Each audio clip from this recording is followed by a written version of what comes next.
এবার অদ্ভুত এক একাদশ তৈরি করেছে ভারতের সাবেক ক্রিকেটার শ্রীশান্ত, যার নাম তিনি দিয়েছেন সর্বকালের সেরা ঠান্ডা মাথার একাদশ। অথচ একাদশে থাকা কেউই বাস্তব জীবনে ঠান্ডা মাথার নন। তাদেরকে ক্রিকেট বিশ্ব চেনে মাথা গরম হিসেবেই।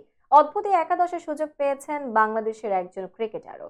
শ্রীশান্ত তার তৈরি একাদশে নিজেকেও রেখেছেন, যার নিজের খেলোয়াড়ি জীবন ছিল বিতর্কিত। ফিক্সিং কাণ্ডে যিনি শাস্তিও পেয়েছেন, তার একাদশে নিজের সহ সর্বোচ্চ 5 জন ক্রিকেটার রয়েছেন ভারতের। শ্রীশান্তের এই একাদশে বাংলাদেশ থেকে জায়গা পাওয়া একমাত্র ক্রিকেটার হলেন সাকিব আল হাসান। বাংলাদেশ অলরাউন্ডারের মেজাজ হারানোর ঘটনা কম নয়। 2014 সালে ম্যাচ চলার সময় ড্রেসিং রুম থেকে বেরিয়ে মিরপুর শেরেবাংলা স্টেডিয়ামে একজনের দিকে তেড়ে গিয়ে পরে বিসিবির শাস্তি পেয়েছিলেন সাকিব।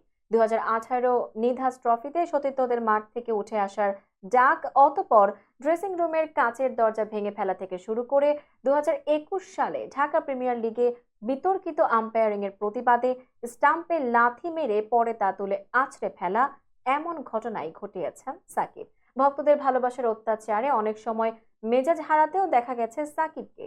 এবছর ঢাকা প্রিমিয়ার লিগে মাঠে এক ভক্ত সেলফি তুলতে গেলে চড়ও মারতে যান এই অলরাউন্ডার। শ্রীশান্তের মাথা গরম একাদশে যারা রয়েছেন তারা হলেন Gautam Gambhir, Virat Kohli, Ricky Ponting, Sourav Ganguly, Shahid Afridi, Shakib Al Hasan, Kieron Pollard, Harbhajan Singh, Shoaib Akhtar, Andre Nel ও শ্রীশান্ত।